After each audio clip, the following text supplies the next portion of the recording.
so just stand by. Oh, I can hear still- you just fine, though. Oh, they're still having issues? Just let us know when there's a vote or someone is, because I wouldn't know if somebody's calling me or, okay, thank you. You're welcome. I can hear you just fine, though. Oh, they're still, Please call the roll. Yes, Mr. Alcorn? Present. Ms. Bagley? Present. Ms. Bailey? Present. Thanks. Present. Lomke? Here. Ms. Franklin? Present. Ms. Garvey? Mr. Kelly? Ms. Monson? Smith? Here. Mr. Stark? Here. Mr. Walkinshaw? Here. And Ms. Young? here, Ms. Young? here. And we have a quorum. Ms. Young has requested to participate in the meeting remotely due to a medical reason. Is there a motion to allow her to participate electronically? Second.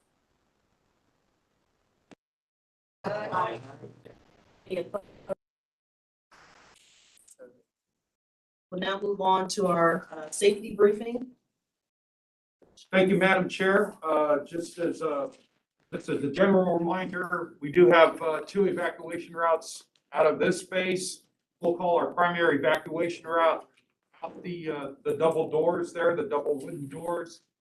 And of course, moving or transitioning towards the elevator bank. We won't take the elevator, we'll take the stairwell down to the first floor and then continue on that evacuation route out through the double doors and then out to a safe area there. As a reminder, there is another evacuation route through this door off to the side, go all the way down to the end of the hall. Right. Again, we'll take it back.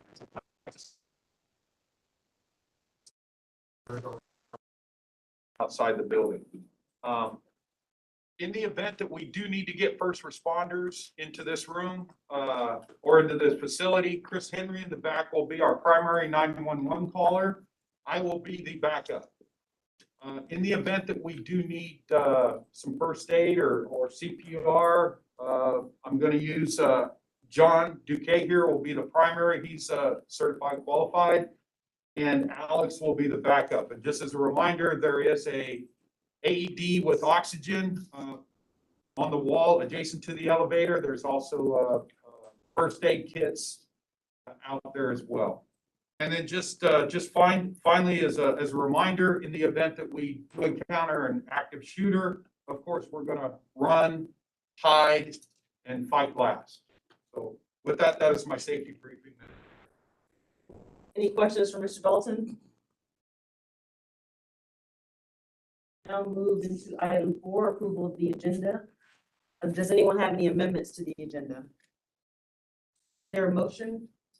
Chair. Moved by Supervisor Bailey. Is there a second? Second. Seconded by Mr. Alcorn. All in favor? Any discussion? All in favor? Aye. Any opposed? Motion passes. Now move into item 5, approval of the minutes from the January 21st VRE Operations Board. Does anyone have any corrections or amendments to the minutes? Is there a motion?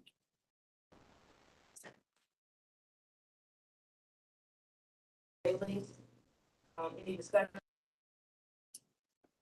Sorry, I was here instead of Director Mitchell. Oh, corrections to the As minutes. the member present, yeah. I think she joined us at one point. I think I was the one voting. So You were the voting member, yes, sir. All in favor? Aye. Any opposed?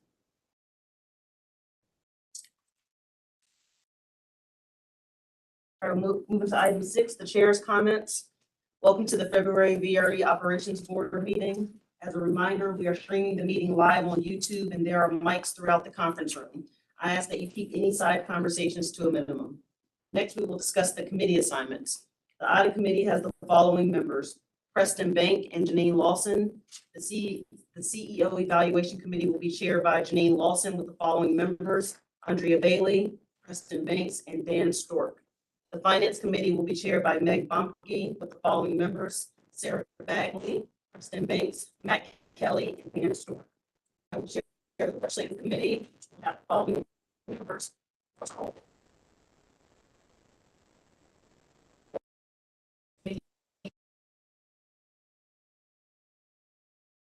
The audit, legislative, and CEO.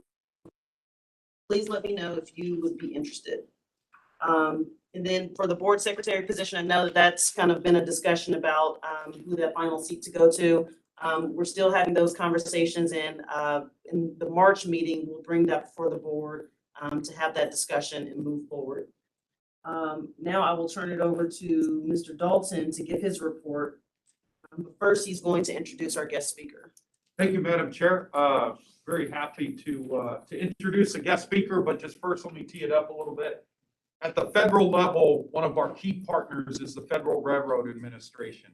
And on multiple levels, we are in constant engagement, not just from a regulatory standpoint, but it also includes from a technical standpoint in all matters as it relates to more generally the railroad industry.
Since I've worked with many public passenger rail operating agencies over the years in connection with rail transactions and passenger rail development projects.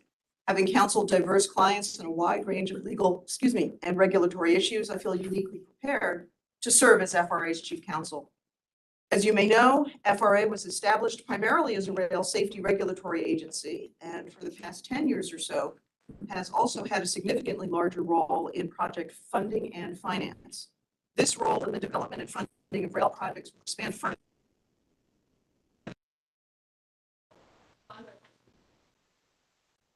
Here, and I'll be talking more about the bill, as we call it, shortly. But first, I just want to recognize that VRE is at the forefront of Virginia's rail expansion, and you should take immense pride in past accomplishments as well.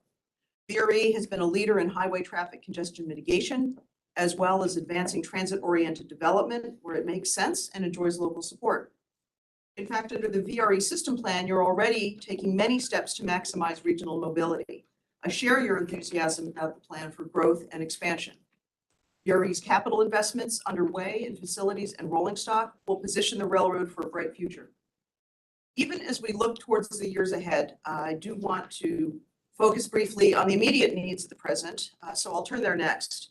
So COVID-19, the pandemic has been difficult for commuter railroads, presenting multiple complex operational and strategic issues simultaneously. Beyond the formidable public health challenges,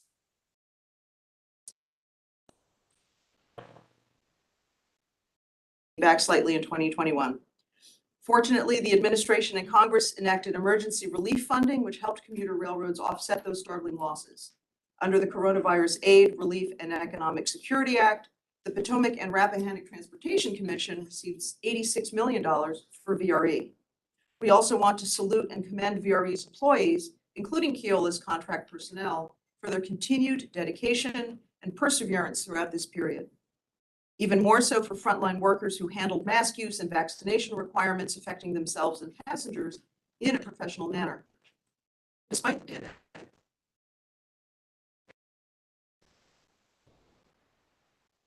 projects to expand it remain a high priority. So next to safety. Before I go into further detail about the Bipartisan Infrastructure Law, I do want to briefly talk about safety, which is always FRA's highest priority and is central to everything we do at the agency. Highway, rail, grade crossing safety, and railroad trespassing continue to pose serious risks and hazards for all rail operators. In fact, those types of events comprise about 95% of all rail-related deaths in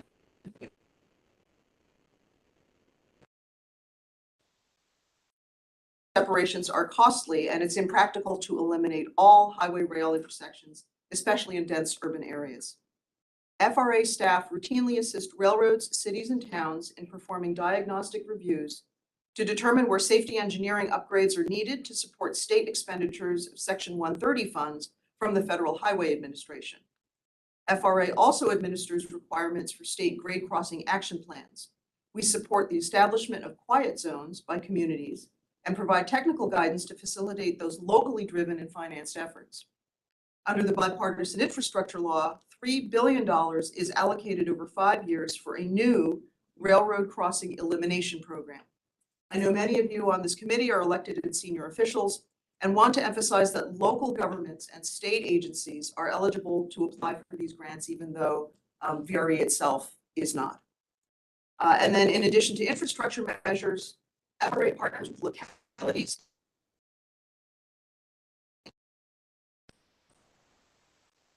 grade crossing collisions. These are the leading causes of rail-related deaths.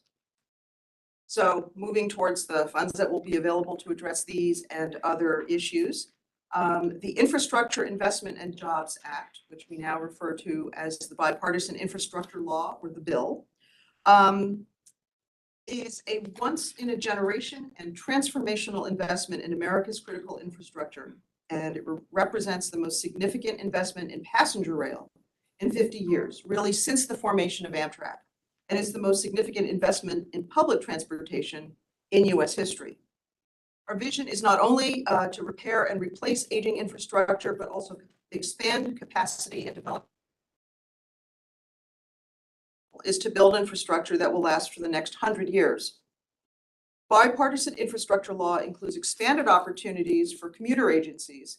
And so judicious planning will allow those properties to draw upon many funding sources, since do want to emphasize that it's nevertheless the case FTA remains the most significant direct funding source for commuter rail development. Commuter rail operators are also eligible for some FRA programs as well, and can participate in shared corridor improvement projects. So the bill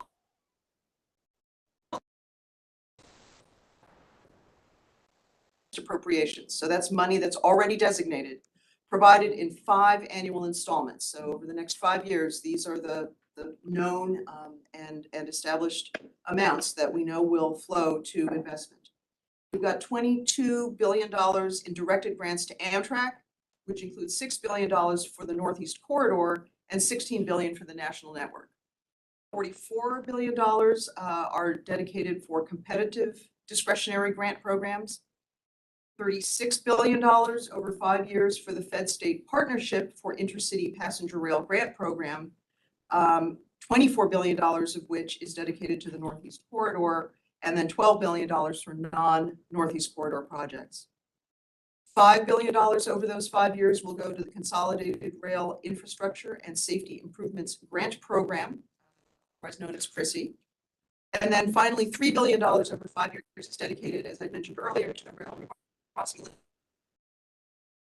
Then the BIL also includes an unprecedented 5-year authorization of an additional $36 billion for FRA's programs generally. So our agency is seeing a historic expansion in our own capacity to be able to serve our stakeholders. And this funding, frankly, is critical to sustaining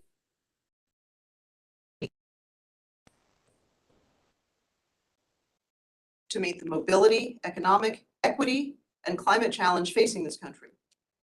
In addition, the bid or the bill provides a structured process for corridor identification and the creation of interstate compacts to most effectively advance the creation of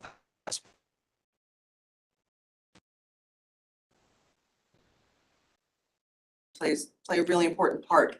I want to emphasize this is a new program that FRA is in the process of standing up. So the corridor identification parameters are being established right now, and I do want to flag that we issued a request for information to the industry that was published in the Federal Register last week. And I'll be talking more about that. I do want to flag that as something we do need comment from all stakeholders.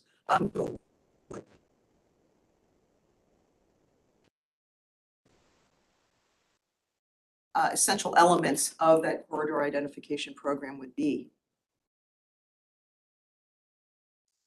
Under the Bipartisan Infrastructure Law, the different modes will each have their own eligibility requirements as articulated by Congress. So how do we get there? We know it will require making wise investments based upon sound planning, and it requires enlisting support from Congress, fostering strong public-private partnerships, and also robust project management. FRA's existing competitive discretionary grant program will continue to be funded under the Bipartisan Infrastructure Law. So turning again to a little more detail, the first of our ongoing programs is CRISI, and that funds projects that expand and improve intercity passenger and freight rail. And while commuter railroads are not themselves eligible for direct CRISI grant funds, such projects may be located on shared corridors where commuter rail, passenger transportation, and freight rail will all benefit from the project. Our second major program is the federal state partnership.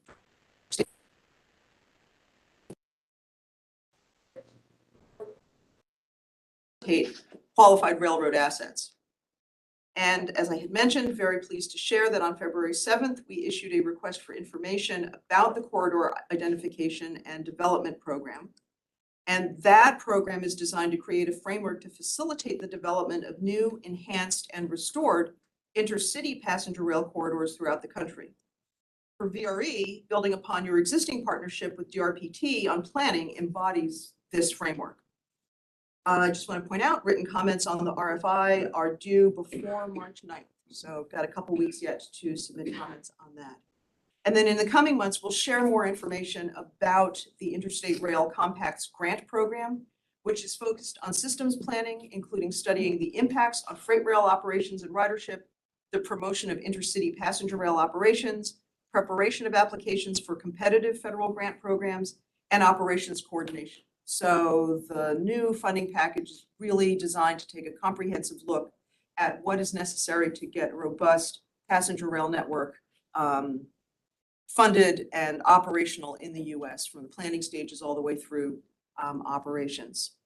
And so again, while VRE will continue to obtain most federal funding through the Federal Transit Administration, there are definitely some opportunities under FRA's competitive grant programs. And so be assured that FRA will be working in tandem with FTA to advance commuter rail projects. Want to turn back to the local scene a little bit. Virginia definitely leading the way in these kinds of efforts. About a year ago, Secretary Buttigieg was pleased to join others celebrating the monumental agreement between Virginia, Amtrak, and CSX for the $3.7 billion Transforming Rail in Virginia program of infrastructure investments and property acquisition. Adding capacity at Long Bridge to separate passenger and freight rail traffic crossing between the district and Virginia, and the accompanying fourth track project are examples of such investments. The TRV program will enable Virginia to partner with Amtrak to expand intercity passenger rail service between Virginia destinations and Amtrak's Northeast Corridor, increase VRE service to Washington Union Station, and allow CSX to continue to provide efficient freight service along the Eastern Seaboard. The TRV program represents a strategic collaboration among public and private entities to deliver a long-term investment to transform rail transportation in Virginia. And it must be noted that under the BIL, sole benefit commuter projects would need to be funded by FTA, but commuter railroads can qualify for funding from FRA if a project involves joint or shared use of a corridor with Amtrak or any of the freight railroads. And so an example of that would be the Northeast Corridor, and essentially the investments that are coming to Virginia will effectively extend the Northeast Corridor all the way to Richmond. And I want to bring in sort of a third funding source, and that is to say that the projects funded through FTA and FRA dovetail with innovating financing solutions such as the Railroad Rehabilitation and Improvement Financing, RIF program, and as well TIFIA programs that are administered through the Build America Bureau, which is housed at the general US DOT headquarters. Want to emphasize that what we're looking at is dedicated and sustained rail funding. As you may know, rail is unique in our transportation system, not just by virtue of its overwhelmingly private ownership, but because of other characteristics that differentiate it from the highway system and from other forms of surface transportation. Because unlike highways and public transit, rail has lacked a reliable multi-year funding stream. Of course, $66 billion in advanced appropriations starts to make up for some prior gaps in investment. With the BIL, we have the chance now to bring about profound changes that will benefit the American public. Together, we can advance rail projects, including commuter rail, from simply being a vision to becoming a reality. So in closing, I do want to emphasize this is a once-in-a-generation moment to invest in our infrastructure and grow the economy in a sustainable and reliable manner. The dedicated and talented public servants at FRA stand ready to restore and expand safe, reliable, and efficient rail options now and into the future. We're continually building capacity to ensure FRA can deliver on the administration's promise and advance our mission in partnership with states, local governments, industry, and organizations like VRE. The moment is full of opportunities for progress, and I look forward to working together to make our infrastructure visions a reality. Thank you for your efforts and your support, and I thank you for your time. And with that, I would be happy to take questions. Sure, and thank you so much for joining us. It's a real treat and an honor to have you here. And obviously the information is invaluable. So while we have her here, any questions? Madam Chair. Yes, Ms. Thank you. Lawson? Good morning. It's good to see you. Thank you for coming down. Related to the program with the interstate rail, that be like for high-speed rail or I forgot what the name of the Oh, program was. the intercity, Yes. the corridor development program. Yes, It yes. could be. It really depends on what are the needs for the region that is doing the analysis. So the core of that program is to identify the city pairs that are going to be at either end of a corridor. So let's say Richmond to Atlanta. And the solution may be dedicated high-speed rail line. It may be an improvement to the existing rail infrastructure to improve higher performance, similar to Acela transportation. But that's, the program is designed to allow the best solution to emerge from the circumstances, rather than saying, it's gotta be high-speed rail. And this is the definition. And if it doesn't fit, you don't get the money. That's not the approach. Okay. So, but it will be a consideration in each study. Correct. Thank you. Yes, sir. Yeah, it's good to see you. Thanks for coming here. And it is a treat to have someone like Allison here coming from Chicago, not being as close to Washington DC. We did not get the luxury of having such influential people here in Chicago. So thanks for being here. Do you want to point out with regard to high-speed rail, FRA has a definition. It's usually 110 miles per hour and above. And nowhere in the VRE area are we looking to go, whether it be Amtrak, or the speed, the geography of the lines, or to it anyway. The only place really in Virginia we would look for Petersburg, North Carolina. That's much. Speak.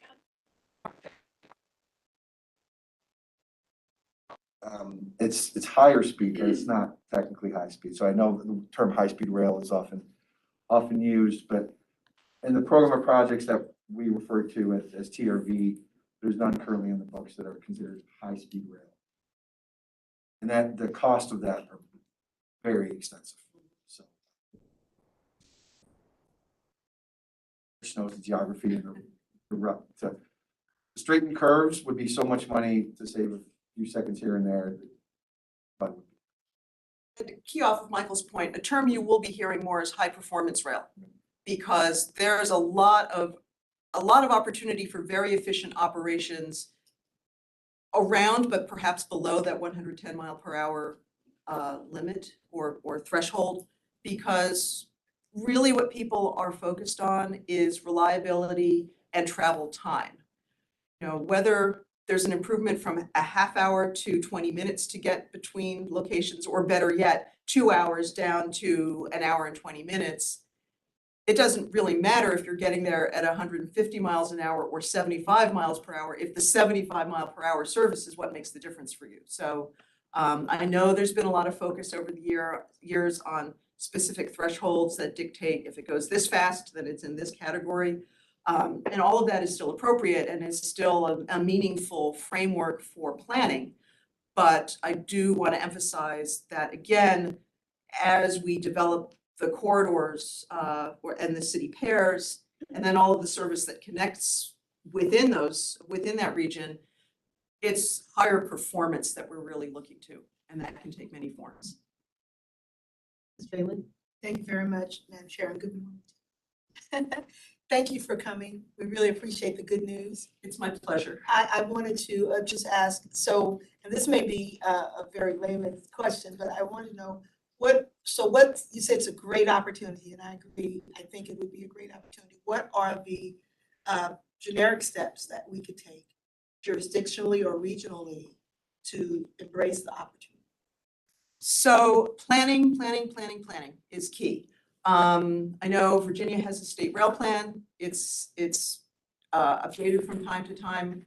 And as VRE has been doing its own planning and strategic development, that all feeds in to show that you have been thinking carefully about long-term future plans.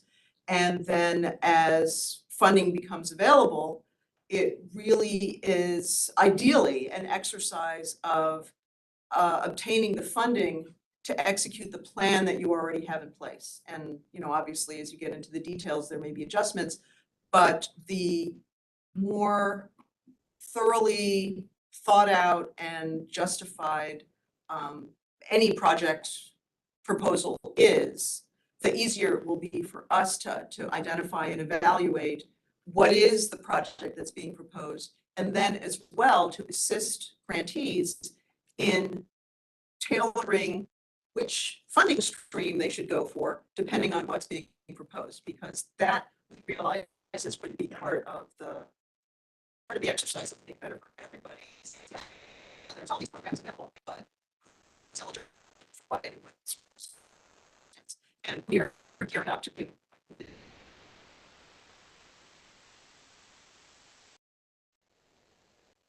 That have projects in mind, so we can provide support and advice and say, you know, it looks like you've got some CRISI eligible projects over here. There's some Fed state money that can go to this project over here. And it's going to be different every time, but planning is your key. And ask questions early. If you have any question about how you're structuring a program, call your regional office at FTA or reach out to our program office at FRA, and we are happy to engage to help you get to the right place to get money for projects. Thank you. Maybe one more question? Yes, please. Good morning. Thank you for being here. I'm relatively new to this board, so I was hoping we could take a step back real quick on the first topic, getting at safety and this at-grade crossing issue. And I would just appreciate a little education for me on sort of how prevalent an issue that is in maybe VRE specifically, but more broadly. And then is there any side benefit in performance when you make these safety changes and improvements, like by removing at-grade crossings that have risk? Do we also see any related performance benefits? And that's not the reason to do it, but I'm just curious, like from a practical perspective. Yeah, I'll take your last question first, and that is that there's a definite benefit to system efficiency if you eliminate a grade crossing, because potentially you're eliminating a spot where a train needs to slow down. Obviously, it's going to depend on the particular operation of the line, but you're not going to be blasting through at-grade crossings at whatever your full operating speed is most of the time. And so if you separate that crossing, don't have a crossing anymore, it's just more of your continuous network. And so there's definitely a benefit for system efficiency. There's also the sort of challenge to efficiency that comes with the risk of a grade crossing. you could be moving through at an efficient speed, but if there's a semi stuck on the crossing and there's a collision, then, you know, then you've got sort of the classic grade crossing accident. It's a nationwide issue. It's interesting that we are finding there are varying levels of awareness in different communities. So for instance, Chicago, people are very attuned to the fact that there are trains operating in communities, and first responders and local police departments have very well-established protocols for educating the public, addressing issues. If, you know, if crossing gates are down, police will respond and keep people away. Other parts of the country, we find there's a lot more variability. Sometimes local officials will treat grade crossings almost as a nuisance. And if there's an incident at a crossing, there's not a comprehensive program for addressing that risk. And there's some scrambling. And so a big task for us at FRA is to make sure that we're providing consistent education to communities, to states, frankly, to anyone who wants to listen about grade crossing safety, because the trains, we can assist local communities in making the crossing safer, putting in more robust signals and so forth. But it's one of those unique areas where railroad jurisdiction is sort of equal with local jurisdiction about the safety issues on the roadway. And so it's really very much a comprehensive local and railroad effort to get people to understand, don't try to beat the train across. Even if you don't see the train, if the gates are down, don't think you're going to beat a train across. Stay away from the right of way. And it's really simple things like that, but there's not the same sort of basis for understanding that we're all responsible for our own safety around crossings. So long-winded answer, but what's important about the grade crossing elimination program and other of the grade crossing safety improvement funds that are available is that it's the localities who are eligible for those funds. Thank you. So it really allows localities to control their destiny in that respect. Thank you so much. I was just gonna circle back to Councilmember Bagley's question. As it relates to the VRE service area, and let's just look at, you know, the 90 some odd miles that we operate on from the south to the north. We have less than 20 at grade crossings. So relatively speaking, in an area that size, where, you know, the density of those crossings don't exist across our service area. But I will echo what Ms. Bolt said. You know, even one at grade crossing, you know, there's risk to that. So we do from a safety and awareness standpoint, we're very active, not only with efforts from the Federal Railroad Administration, but through Operation Lifesaver at grade crossings. We do campaigns annually, up to and including physically going out to at grade crossings and have a direct communication with people at those crossings and giving them information on the dangers and stuff. So we can get into more of that, but I just wanted to put a bow on that. And then just I thank you as well, Ms. Fultz, for being here. As you can see, obviously at the operations board level, safety, efficiency, all those things are very, very critical to what we do here. And again, just want to thank you for coming and speaking to us today. Thank you very much. Thank you, Ms. Foltz. Thank you.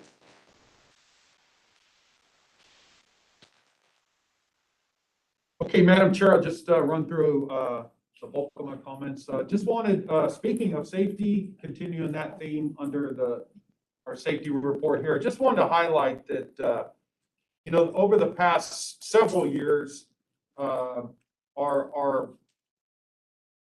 we've had, of course, lots of things going on from a capacity enhancement, expansion, et cetera. So, and of course, one of our valued partners is Amtrak. And as we have worked and collaborated with Amtrak in addition to Rail Authority, CSX, Norfolk Southern, we have specifically collaborated with Amtrak, particularly on some of our station rehabilitation projects, our station enhancement projects. So as a natural outflow from that, we've just recently together with key stakeholders at Amtrak, we're going to stand up a safety committee as it relates to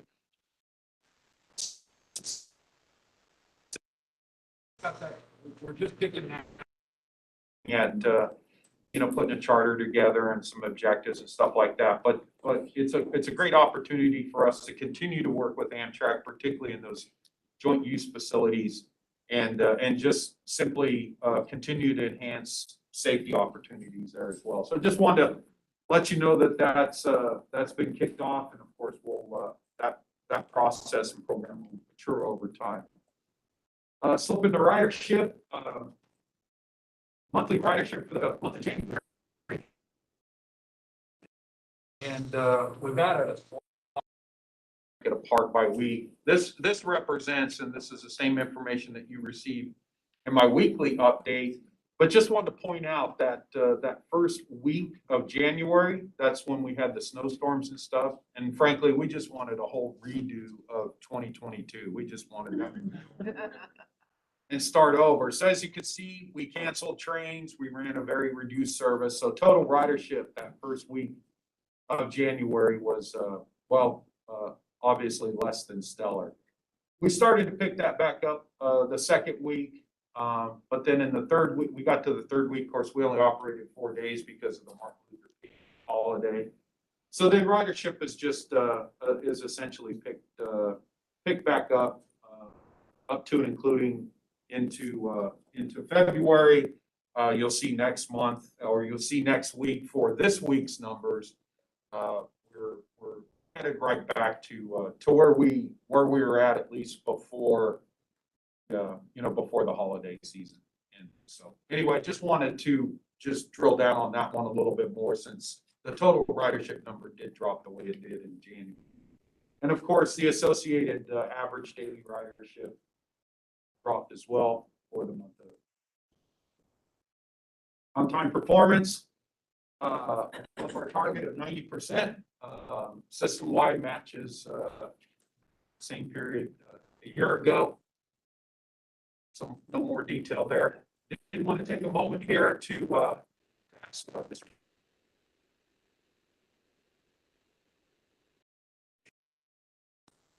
Have something on the other side of the other river. So, Madam Chair, Joe Schwartz will give us a quick legislative update. Schwartz. Good morning, Madam Chair, members of the board. Let's cover the bill first. So we had high hopes that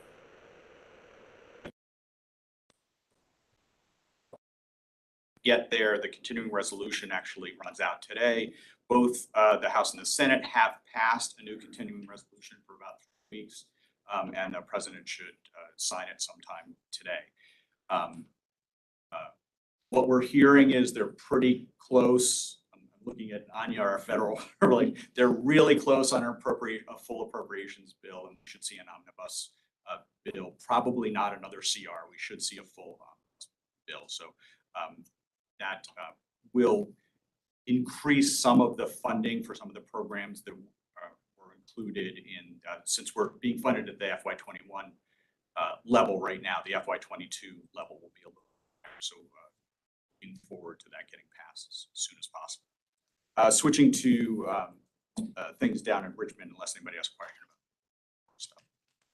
about stuff.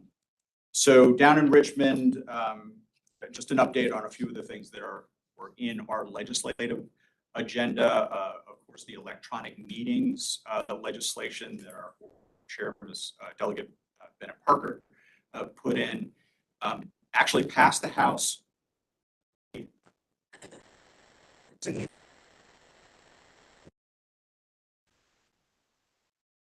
Discussion as, and let me back up for a second. I'm sure you all know this. The crossover was Tuesday, so now the Senate is taking up all of the that were passed in the House, and the House is all the bills that were passed in the Senate. So there's going to be a discussion of amendments to the bill that passed out of the House for that to make it more palatable for the Senate. They had a couple of issues.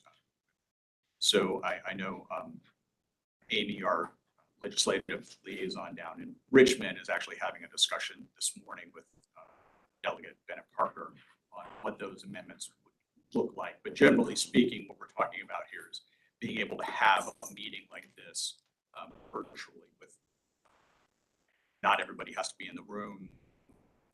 That now under emergency situations, and this would allow it under just about any situation to do that. The other bill that Delegate Bennett Parker carried for us had to do with having the governor pick from a list that was provided by Mbtc and PRTC for the Virginia Passenger Rail Authority Board.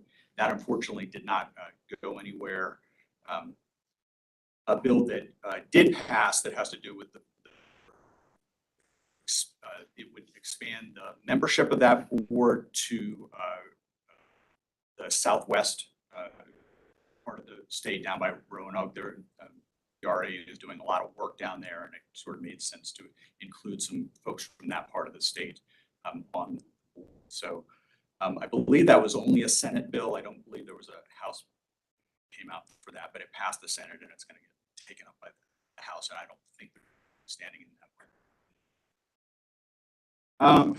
On the gas tax, there was a lot of talk about gas tax bills. The regional gas tax bill did not go anywhere, so we won't be using any gas tax money, regional bills. The statewide bill that would have nickel increase that started just this last July, there's a bill that would roll that back for 1 year, starting July 1st of this year. The bill in the House passed, so it's going to be taken up by the Senate. The companion bill to that in the Senate did not pass. Understanding is that the bill from the House is not going to pass the Senate either, so we don't have, like we're not the gas tax being lowered. Now, the funding issue that everybody's been talking about having to do with transportation is the grocery tax.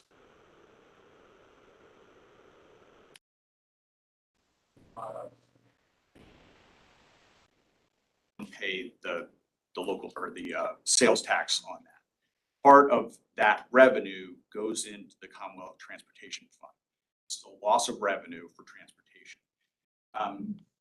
The VTA put together some numbers in general for public transportation and for rail. We're looking at a loss of about $110 million in total over the current 6-year plan. Now, what the administration is saying is, look, we have quite a big budget surplus and we have lots of federal funds. So the current 6-year plan, we're going to make you whole. You don't have to worry about losing money in that. But this is a permanent reduction in revenue in the Commonwealth Transportation Fund. And those are short-term fixes. So we are very concerned about that. Mbtc had a meeting last night of their legislative committee. They are sending a letter that says, look, we have to look at this. We have to find a way to make up for that revenue loss. And in particular, Mr. Kelly's not here today. Mr. Kelly talks a lot about how we know the revenue from gas tax, from fuel taxes is going to decrease over time. This is a tax that, or this is a revenue source that is not related to gas tax, and they're taking it away. So there's a lot of concern about public transportation wise, but also, you know, the maintenance and operation fund is losing almost $400 million over the 6-year plan. So it's not just a public transportation. So Mbtc is going to send a letter.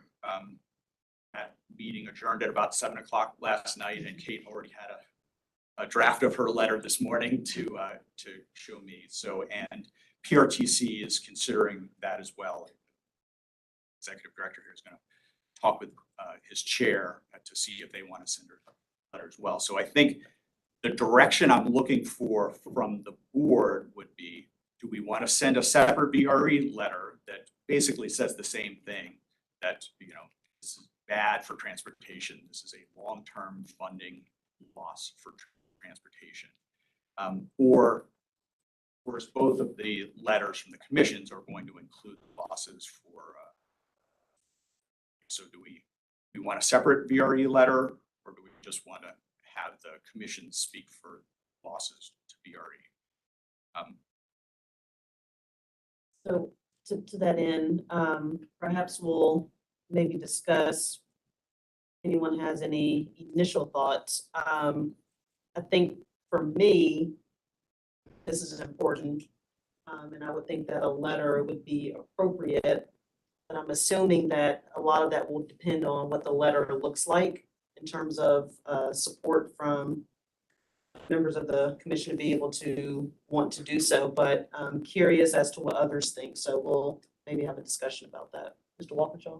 Yeah, thank you for the update, and I think it's appropriate that we had these kind of back-to-back presentations from FRA about the infrastructure bill and then this update on the grocery tax, because basically what we have is one hand giveth and the other hand taketh. And unfortunately, that's kind of the attitude in Richmond, that there's this infrastructure bill money so we can reduce state funding. And, you know, I think certainly that was not the administration or Congress's intent, that they would fund infrastructure and then states would walk away from the table. So I think that would be breaking a addition to the long-term impacts. In terms of the letter, and I was listening intently to Joe, but also working on the Mbtc draft that Kate shared with me. And we do obviously mention VRE, and, you know, maybe the best way is for the Mbtc letter and the PRTC letter to highlight VRE, and maybe that reduces the need for a third letter, or we can just make sure that we're using the same points in all three letters, just tailored. So I don't have a strong view on writing an additional letter, but I think it's really important, obviously, that MBTC stress VRE maybe even a little bit more than we do in this draft, and PRTC do the same in its letter. I was wondering if another option might be have us sign the same letter. I sometimes think letters that come with several big heavy hitters signing the same Joint letter. comes across stronger. I think multiple letters, you just kind of get letters that are coming in, but I think we do need to weigh. That's why I'd like to see that.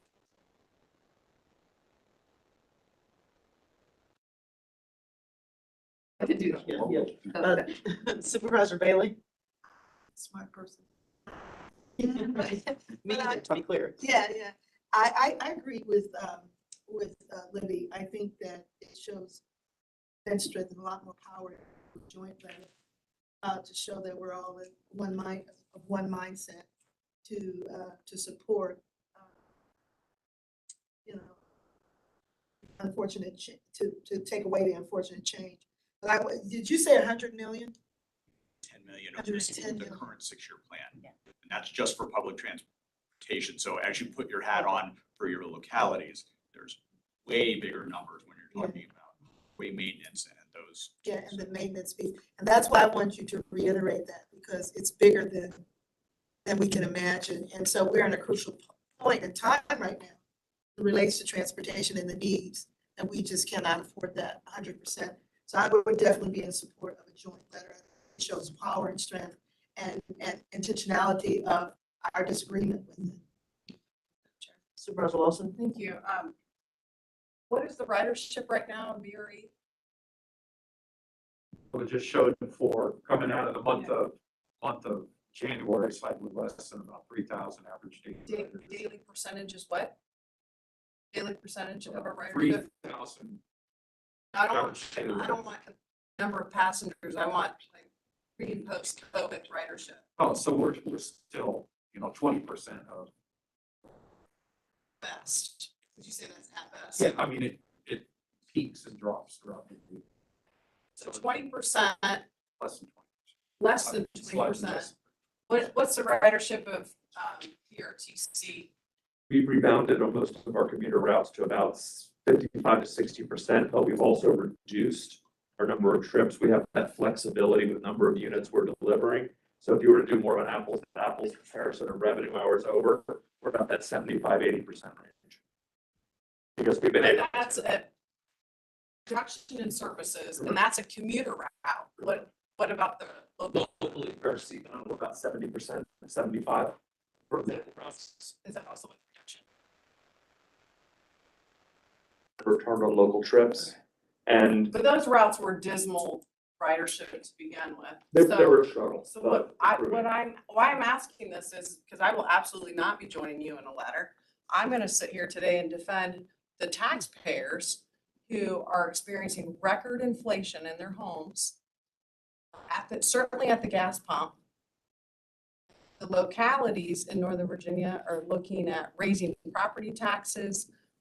My board is looking at implementing a meals tax. So we got record inflation with low ridership, very low ridership. So don't count on me signing a letter. Somebody needs to think about the people that are funding public transportation. Seem to be.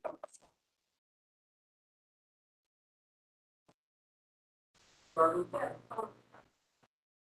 think what we're talking about is, concerned about the cut in the long run, not immediately right now, it just get us over this, but then what are we gonna, we need a plan for the future. And I understand that, but right now I'm concerned about, the taxpayers and their stretch for cost of living right now. And this is a 6 years down the road. We don't have any idea what revenues will be 6 years from now. There'll be many elections between now and then. Possibly a whole new governor, absolutely there'll be a whole new governor, in 4 years from now. So I think that y'all are hitting a panic button way too prematurely. And right now, in the forefront of my mind are the people that are experiencing record inflation, cost of living in their own homes. And there's this constant grab of more and more and more. It's an insatiable appetite that needs to be considered at this discussion. I think some of us think that the transportation is the economic engine, and so that the taxpayer is gonna be in a really bad way if we don't. Well, that's where you and I have a philosophical difference. Mr. Walshaw and then Mr. Banks. Yeah, I mean, just, at least NBTC's position is not opposition to eliminating grocery tax. It's asking the General Assembly to identify a long-term replacement for revenue. I have a lot of thoughts on ways that the General Assembly could replace that revenue.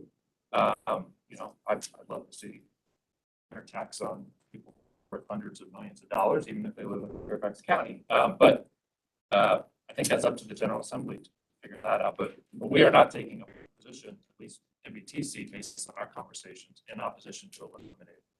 I appreciate that clarity. Mr. Banks? Add on to Lawson's point, it's not only the high inflation, but it's also unemployment. It's affects our citizens still. This week I have 2 residents who can't pay their water bill because they lost their jobs due to COVID. So we have to consider that the impact of the grocery store tax and its impact on our residents, because they're struggling. And as Member Lawson mentioned, and ridership is down. VRE. Any other discussion?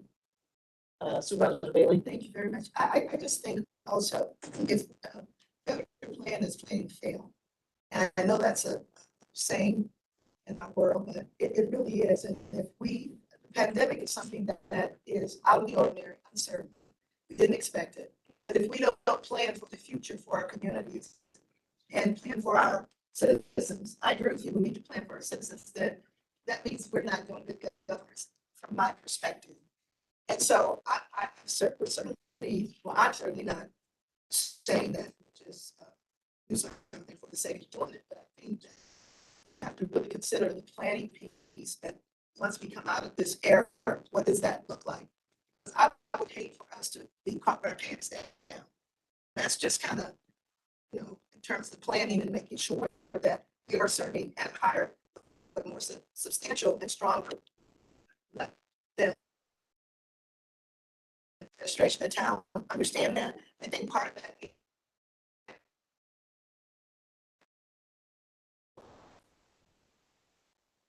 definitive and drawing a line in the sand. So that's, I'm just offering my personal perspective as a member of this board in terms of just planning and making sense out of the planning, not just doing a knee-jerk reaction just because. So just want to offer that to the board. Mr. Alcorn, and then we do need to get to a decision point. Yeah, and I was just gonna suggest, I think it's important to note that actually reducing taxes on groceries has received bipartisan support. Really, all we're doing is asking that transportation be made whole. I think education has already been made whole, my understanding is. So now we're just looking at making sure that transportation doesn't get the short stick. So I think that's something we can all support, hopefully. So I would encourage us to go ahead and wait. Kate, if I may ask, the timing of the MBTC letter? So, based upon guidance from, our legislative support down in Richmond, probably something to be delivered around Monday or after, because of the budget there's a lot of focus on the budget this weekend. Budget amendments come out on Sunday. So it's not a long term, but it's likely probably sort of a Monday timeframe. If I could just, because there was obviously a lot of conversation at NBTC about this, and I do want to reiterate what the draft is put now is specifically about identifying future revenues to backfill future losses. It's very clear on how there's a recognition of immediate, long-term sustainable funding, and that somewhat guaranteed that was in the omnibus bill in 2020, which made this sustainable guaranteed funding. So where can that be replaced in the future? Sure. So, And then Dr. Schneider, I think I know the answer to this, but PRTC is not considered a letter of this sort, right? We have not, and then much of this is, we've been watching the gas tax, but as it's moved along, we have a legislative agenda that is to fight for any reduction in transportation funding. So it's within that wheelhouse to do so. Again, it's not a this year issue or a next year issue because we are in a made whole scenario. It's what is the long-term strategy? And again, the omnibus bill was designed to lift us out of a hole. And if we don't have a way to backfill that as we have declining gas revenues, we're gonna be back in the same situation we were 4 years ago. So that's one of the more daunting scenarios that we're looking at. So just as a mechanism to maintain that level revenue, we are agnostic in terms of the source. As entities, as individuals or public bodies, you may feel differently, but we as a service provider are agnostic and we just support the ability to deliver services to the community. Sure, and the reason why I ask is because with the understanding that some people are opposed, but if we were to move in the direction of a joint letter administratively and time-wise, that may be a bit difficult. Because obviously PRTC will have to take a vote. We don't meet until the next 2 weeks. I don't know what next week is, the next 2 weeks. MBTC already has the ball rolling. And so really the question on the floor is, does VRE want to send a separate letter? I would suggest asking that we identify that we identify a long-term revenue source to backfill what may go away in terms of revenues with the grocery tax. I think it's with the understanding that the grocery tax will probably be altered in a major way that will impact transportation funding. And so I think the ask in the letter would be, similar to MBTC. Is there, can you all identify a source of revenue long-term to help backfill that? So that's something that I would like for us to consider, sending a letter to that extent and design. And so with that, I would ask, is there a motion on the floor to send such a letter? And then we can have further discussion and discussion. Second. Okay, motion by Mr. Alcorn, seconded by Supervisor Bailey, discussion. Madam Chair, so your recommendation is that we do a single letter? Right, a joint letter, PRTC hasn't met yet, MBTC already has the ball rolling. Just clarity. Yeah. Discussion, Madam Chair, Supervisor Lawson. I appreciate the clarity that it's not necessarily, a grocery tax, but I still struggle with our ridership. Sure. And, nobody's gonna sit around the table and disagree with me that our ridership has lots of room for improvement. Our nation has moved into this new remote working, and I'm not convinced that we're ever going to get the ridership numbers back up to where they are to justify the expense. So I'm still a no. Appreciate the clarity that you're, not necessarily advocating for the grocery tax to remain in place. But the other part of this equation is the ridership. I struggle with continuing to, expect the taxpayers to fund these services when our ridership is dismal. Ms. Bagley? So a couple of things. I think we've clarified a little bit the general support from, Alexandria has long advocated for, reducing or eliminating tax. But with, covering education, covering transportation, because I think what we also have to acknowledge is the very people, to the extent that a grocery tax is regressive, the very people it impacts most directly are also inversely the people who use public transportation. I mean, the lower your AMI, the less odds that you own a car. So like, if, we give in one hand and take in the other effectively, and that's what we're trying to avoid here, some of the comments is the people who would benefit most from having more money in their pocket long-term are also more likely to be using transportation. And so I agree with the sense that it's bipartisan reducing the grocery tax, but our concern is maintaining funding. And I just think it also, to your point about ridership, I mean, I agree, but I think we don't know yet what long-term, we're still in the pandemic. We're all sitting here wearing masks still. And so I think it would be premature potentially to make decisions now about what 2 years from now, what 6 years from now will look like when this funding gap potentially develops. And so I guess as a more, conservative budgeter, that's the part that concerns me, is to make decisions based on our ridership today when we are still in the pandemic. Mr. Stork? Point I would make were just made. I think we're about 6 months away to getting maybe a little bit more of a feel of what's happening. We're gonna have some tough decisions. I don't think there's any doubt about that. Question is how deep and how difficult are they gonna be? I don't think, so I think to protect our longer term planning while we're addressing the shorter term needs over the next year, I think that's the essential balance that we're looking for. Sure. And so we do have a motion on the floor. Obviously, if you are in support of sending a letter, you will vote aye. In opposition, you will vote no. And just for clarity, in the letter, it won't have individual names listed, just VRE and maybe the chair, I'm assuming. Yes, ma'am. Okay, so that makes anyone else feel a little bit comfortable. But with that, Leslie, can you please call the roll? Mr. Alcorn? Aye. Ms. Bagley? Aye. Ms. Bailey? Aye. Mr. Banks? Aye. Ms. Bomke? Aye. Ms. Franklin? Aye. Ms. Garvey? Aye. Ms. Lawson? No. Mr. Smith? Aye. Mr. Stark? Aye. Mr. Walkinshaw? Aye. Ms. Young? Aye. The ayes have it. And I do appreciate the discussion. It is a serious discussion and understand the concerns, of course. And so obviously we'll send around the draft letter and, we'll get that off, but do appreciate the discussion. Ms. Garvey. Yeah, thank you.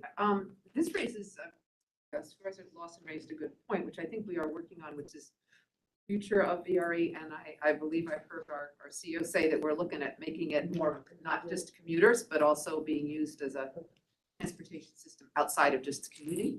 So perhaps at some point, I'm sure we're going to have it, we could have a little briefing and discussion about some of those plans and thoughts. Sure, and we can make a note of that. One more question, then we're gonna move on to. Yeah, just a suggestion, perhaps at the next meeting or the following one. Federal government is such a huge place. Perhaps we could get a brief report, either a memo or in person, on sort of when the federal government might change their policies and how that could affect, because that's going to. Madam Chair, that topic and several others as to entire teams' efforts and ridership recovery and stuff, that's already teed up, if you will, for the March meeting. All right, thank you. So come prepared. Well, ask and you shall receive. See a couple of hands creeping up, Ms. Bailey and then Ms. Bomke. Mine is quick, it's really short, down dirty, what Mr. Dalton just said, just gave me a I just wanted to say, I've been working with Mark a lot on all of these numbers and asking him a lot of the questions that he really doesn't want to answer. And just because he doesn't have the answers relating to that. So, while I was kind of quiet in this discussion, I was definitely absorbing everything that was taking place. And I just feel like we just don't have the information that we need right now. And until we drill down on some of that, even if, and we may not have answers for a year, I look at your reports and it's like, oh, the ridership, it's painful. So anyway. Bonky, did I not call your name during the roll call vote? No, you did. Oh, okay. Yes. We'll move into item 8. Thank you, Mr. Schwartz. Thank you. Lovely presentation. We'll move into item 8, public comment time. VRE accepts public comments both in person and electronically via the VRE website. Members of the public wishing to make public comments have 3 minutes and should state their full name and the jurisdiction they live in. And written comments submitted before 8:00 a.m. this morning will be forwarded to the members of the board, read into the minutes, and attached to the official minutes. Do we have any members of the public who would like to address the board? Madam Clerk, do we have any submitted electronically? We had no electronic comments. So now we'll move into our action items, starting with 9A, authorization to execute a Microsoft volume licensing agreement. Mr. Dalton. Thank you, Madam Chair. We seek authorization to execute an agreement with Microsoft Corporation for a Microsoft volume licensing agreement in the amount stated in the resolution, plus a contingency for a total amount not to exceed $556,557. And this will be for a base year plus 2 option years. The current similar agreement that we're under will expire, I believe, next month.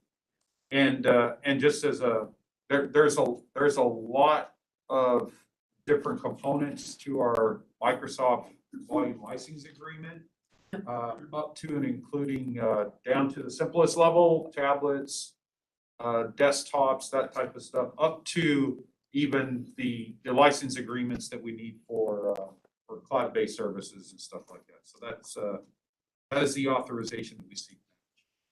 Is there a motion for 9A? Moved by Mr. Walkinshaw. Is there a second? Second. Seconded by Mr. Smith. Any discussion? Mr. Walkinshaw? I just have one question, Rich, and we'll get back on this, but have we ever explored you going through a reseller rather than purchasing licenses directly from Microsoft? Let me just ask, Or maybe is that what we're doing here? that's actually, we're actually going through a competitive process that actually, that goes through the state. So it is a resale. Got it. Yeah, yes, sir.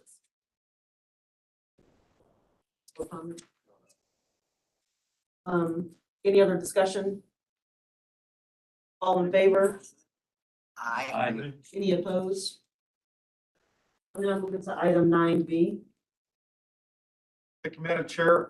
We seek authorization to execute contracts with 2 firms. One is STV Incorporated of Fairfax, Virginia, for strategic and operations planning services, and with BHB of Tysons, Virginia, for stations and facility planning and preliminary design services.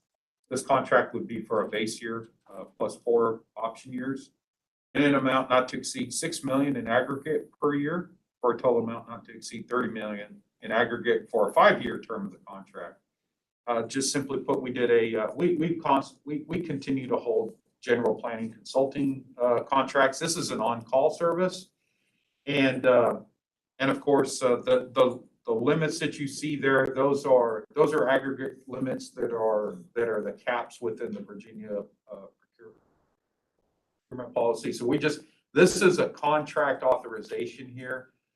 Again, some of the work is budgeted annually, and again, as it relates to task orders and this is a task order contract as well. So task orders that exceed my current authority will come back to the operations board. You actually have an opportunity to authorize those as well. So that's my summary, Madam. Is there a motion to move 9B forward? Moved by Ms. Bagley. Is there a second? Second. Seconded by Ms. Garvey. Any discussion? So, Ms. Markey? when you look back over the last 5 years of historicals, Rich, what have our consulting, contracts been on an annual basis as it relates to this on-call task? So, as it goes back, if I go back over the last 5 years, I can get you a little bit more precise answer to this because over the last 5 years, we've actually changed up some of the categories a little bit. So it's not Okay. just a apples to apples comparison, but I mean, I can tell you right off the bat, we've never exceeded the contract authorization at the very high level. Again, we set those. We'll say also that,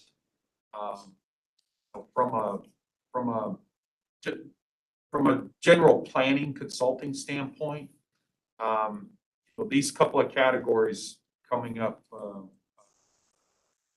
in the near term, like we talked at the end of last fall, our update to our system plan. So that'd be an example of one that we would likely bring that specific task order back. So, but anyway, let me come back and answer your question. Like I said, we'd have to, it's not an apples to apples comparison, right? Any other discussion? All in favor? Any opposed? Aye. We'll now move into item 9C, authorization to issue an MEC 7 task order for the National Transit Database and Asset Reporting Phase 8. Thank you, Madam Chair. We seek authorization to issue a MEC 7 task order to STV for it's the National Transit Database and Asset Management Reporting. And this will be Phase 8 in an amount stated in the resolution plus a contingency for a total amount not to exceed $459,094. In summary, this is the task order, and these are the resources that we use to maintain our transit asset management program, which is a requirement when using stated good repair money or 5337 funds through the FTA. The program is a requirement. Of course, us maintaining it is a requirement. But more specifically, the transit asset management plan that we have, it was initially developed and approved in 2018.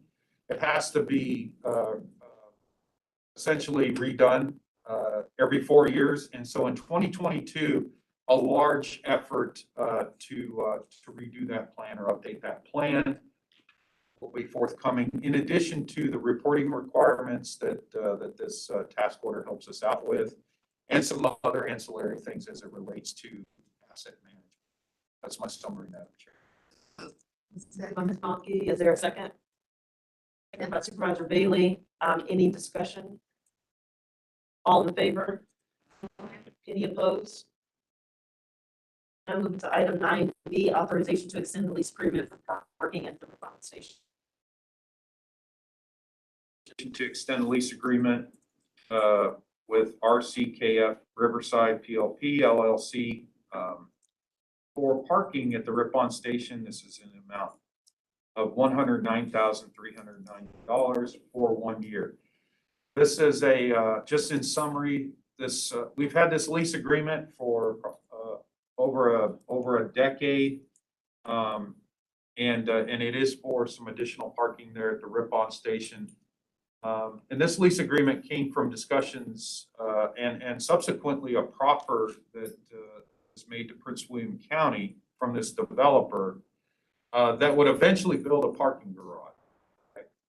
And so that parking garage would have facilitated some additional commuters or VRE commuters in addition to the surface lot that's there. Over the last couple of years, it's become evident that the developer is not likely to build that parking garage. So most recently, we've actually been in discussion with that developer in so much as it's just potentially purchasing the property outright, just as a strategic investment. So those discussions had just started here within the last couple of months, just conceptually anyway. And so my recommendation is, let's extend the lease for a year. Let's further those discussions. So I have something more to bring back to you in the form of a discussion about potentially just purchasing that property outright. I will also say is that in the agreement, there is a fixed annual rate in the existing agreement that is escalated over time. And partly because of the, reduction in use, and there was that parking space, those parking spaces in part were used as a construction laydown area. We were able to get a reduction or a credit this year of about $80,000 on that lease. So, and that's all memorialized in the summary. So that is my summary. Is there a motion? So moved, Madam Chair. Moved by Supervisor Bailey. Is there a second? Seconded by Mr. Smith. Any discussion? All in favor?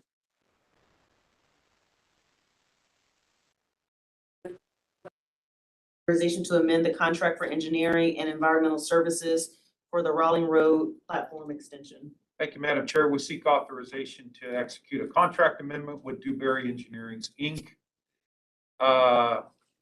For an existing engineering and environmental services agreement for the Rolling Road platform extension in the amount stated in the resolution plus a contingency. This will increase the total authorization for this contract to a not to exceed amount of $607,264. So just simply put, as this project, as I know all of you know, but it's important this distinction. The Rolling Road Station platform extension is not just an extension of a new platform, but it's also the rehabilitation of the existing platform, the existing sidewalks, canopies, and all that. So once we had let the construction contract, there was a lot more, let's say, some additional finite instructions that our engineering oversight folks needed to give to the construction contractor. So that's exactly what's being captured here. It's not on the new construction or the new design. That was pretty finite. That was pretty set, but it has to do with some of the conditions of the existing platform. And just want to make sure that we were giving the contractor the right information as they execute the structure. So that is my summary, Madam.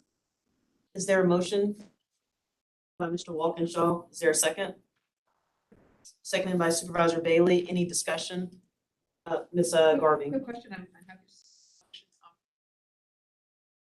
I assume it wasn't until I actually got in and looked at it, all this other work that needed to be done, because just to elaborate a little bit about why. Just, it was more, Madam Chair, it was more about the, there is some additional work, but it was more about I'll just say the work instructions on exactly how we want that work to be conducted.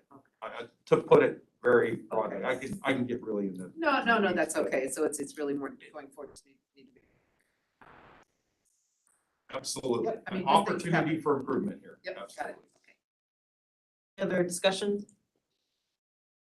All in favor? Aye. Any opposed? So item 9F, authorization to amend the contract for financial advisory services. Thank you, Madam Chair. We're seeking authorization to execute a contract amendment with PFM Financial Advisors in the amount stated in the resolution. Not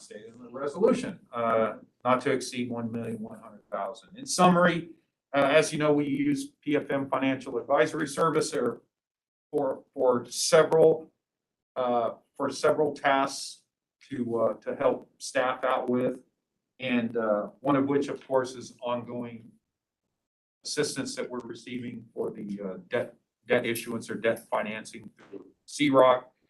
But we use them for some other things as well. We do have a banking services solicitation coming up, so they'll actually assist us with analyzing and writing that solicitation. And then, as discussed several times over the last couple of months, we do want to enhance some financial modeling as it relates to, planned additional services and some other things that we have going on. So this essentially change will give us enough authorization within that contract to execute the various task orders. And again, if any of them exceed my delegation, they'll come back for approval as well. That's my summary of that. There a motion? Moved by Ms. Garvey, is there a second? Second. Ms. Bumpy? Thank you, Madam Chair. Wow, I got real pause with the amount of this. I used to be in this business and those fees just seem really excessive. And I have a lot of respect for PFM. They do work for Stafford County. They do great work. Did we bid this out? Yes, ma'am. We We did. have. What were the services that were bid for by the other agencies? By the other companies? Do we have the amounts on that? Don't have them in front of me. We've had this contract in place for a couple of years, so. No, I understand that, but it just seems a little high. I can't support that without having more detail on this. Okay, I don't know, Mark, if you have any additional information that could help us out here. Sure. No, I don't have any specific information on the billing rates and things like that. We certainly could provide that. I would just say, you know, the work that they're doing for the bond issuance is absolutely critical. And I think it's like Rich was indicating, it's just a question of having some outside third-party advice coming in to help us do the modeling as we're looking ahead, looking at both the opportunities and the challenges that we have in terms of the post-COVID environment. This is it's been our financial advisor pretty much for the life of the VRE. As Rich indicated, this was a competitive back in 2017, I believe. It's a one-year contract with, I believe, 1-year contract with 9 option years, so as much as $10 million. And rather than giving a huge plug of money at the contract, our approach has generally been to come back every couple of years, looking ahead at the next few task orders that we have for that additional contract authorization. Bumpy, did you follow up? No, I totally understand that. I'm just saying that I don't have enough information to support, supporting a contract amount of that. And I understand that they're very important to C-Rock, but not even seeing what our other agents or other companies were that bid on this. I'm not feeling very good about, I understand, Mark, that it was a competitive process and perhaps I should have asked questions before the meeting. I understand we need to move forward, but without having additional background information on this, I can't support it. And like I said, I have a lot of respect for PFM, but there's not enough information there for me to vote on this. Mr. Alcorn? Yeah, I would, I think, like to go forward with this, but I would ask if staff could provide additional information to us either by memo. He raises some good questions. I also don't want to stop moving forward. I do realize it sounds like some of these things.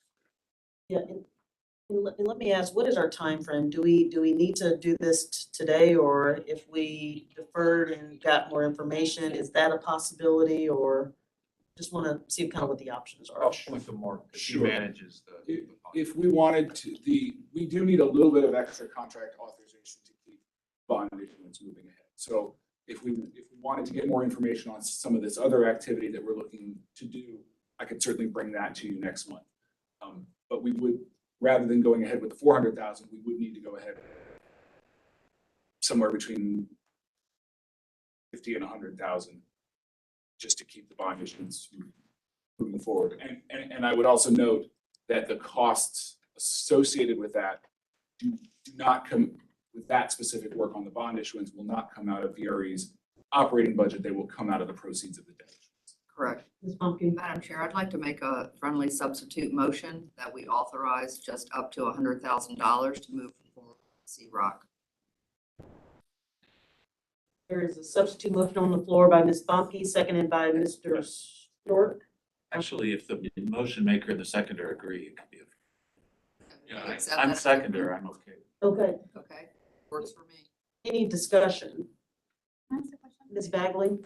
Not related to the, but if there's gonna be sort of a follow-up, just, next month, if something, again, just for like a new member's benefit and to understand maybe what's been discussed in the past, I'm just curious, since this CROC is now part of VRE's present and future, if it's gonna have long-term impacts on the cost of administration and such, is there any thought to taking more of that work in-house over time, like expanding the, finance department, within VRE? And I just don't know if that's an expertise issue or you always have to go outside for this, but if this is, something we're gonna be dealing with long-term, there a balance there between reevaluating what goes out of house and what stays in?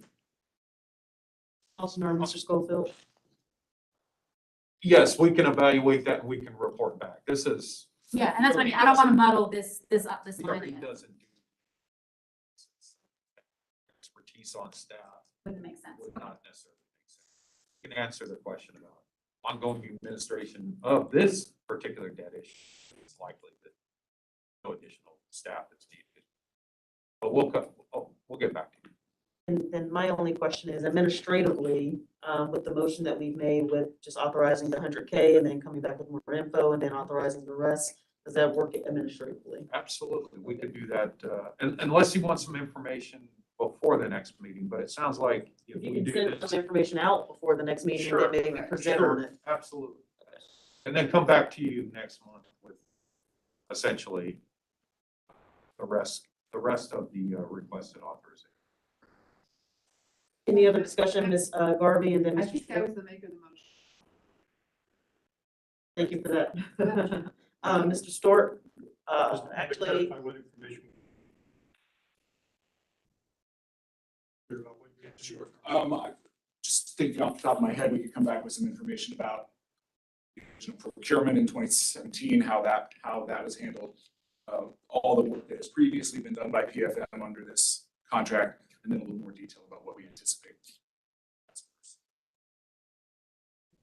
and then I know Ms. Lawson had a question, but Mr. McIsaac, I think you wanted to maybe say something that I see. No? I think you're in good shape. Okay. When I stepped out, this is all related to 9F, right? Correct. Before I vote. Yeah, there was a concern about the amount, and so we're gonna authorize up to 100,000 to present on kind of the funding source at the next meeting, and then hopefully we can authorize the rest of that if there's more information. Friendly amendment. Thank you. That's right. Okay, all in favor? Aye. Any opposed? We'll now move into item 10, information items, and I'll turn over to Mr. Dalton. Thank you, Madam Chair. We do have just a short presentation. We're just going to do a quick summary here. You do have this information in a packet, stuff like that. So, but I did want, this is something that we try to do at least on an annual basis. And, just give an overview of, the procurement processes and the different things, particularly those items that you're likely to see throughout the year. And then, of course, we like to talk about if there's any potential changes. So Kristen Nutter, our Manager of Purchasing Contract Administration, we hope that she is joining us remotely. Good morning, So Madam if you want to Chair. do a sound check, make sure Kristen's there. And then, of course, Kristen, I'll drive the slides. So just, you can tell me when to move on. Are you able to hear? She is testing her mic. Okay. Well, if we can't get her, Are you able to hear me? Testing. okay, if we can't get her, I'll just suggest that, again, it's in your packet. Testing. And, Can you hear me? Good morning. direct them either to Kristen or myself. I will say that there's some clarifications maybe in this slide deck, but there's not really Testing. changes. Okay, so, and again, we can come back, the next meeting. Kristen, we and be can hear prepared to you. answer They any cannot questions hear us. that you may have after. review. Oh, okay. If that's okay with you, Madam Chair. That sounds good. All right, item 11, there was actually no closed session, so we'll move on to item 12, Operation Board Members Time. Do you have any remarks? Feel free to share. If not, you can say pass, and we will start with Mr. Stork. Just would ask for the CEO's report that you identified things that changed.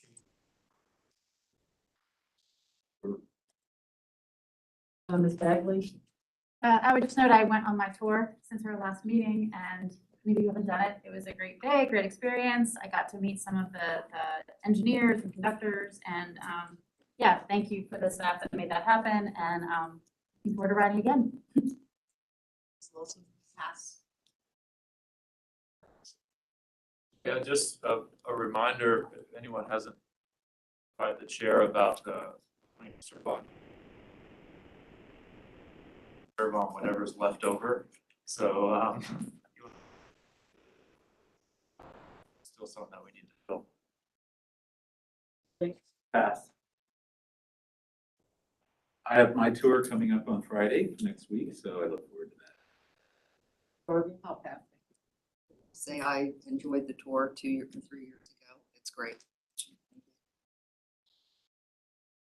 State that we're working with VRE to hold an industry day on March 21st. Without contracting community to understand all that VRE has going on, the state is going on, and any other partners in Virginia. So I want to thank Rich and Dallas and his team for, this will be the 3rd year in a row we've done this.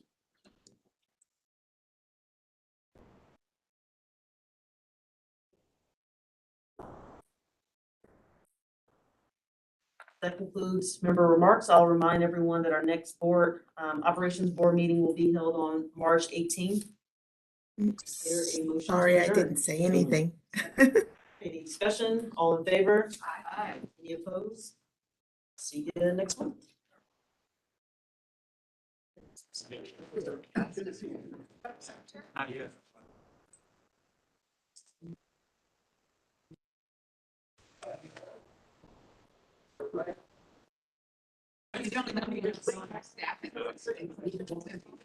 Thank you, everyone. Not really. No, thank you. Working.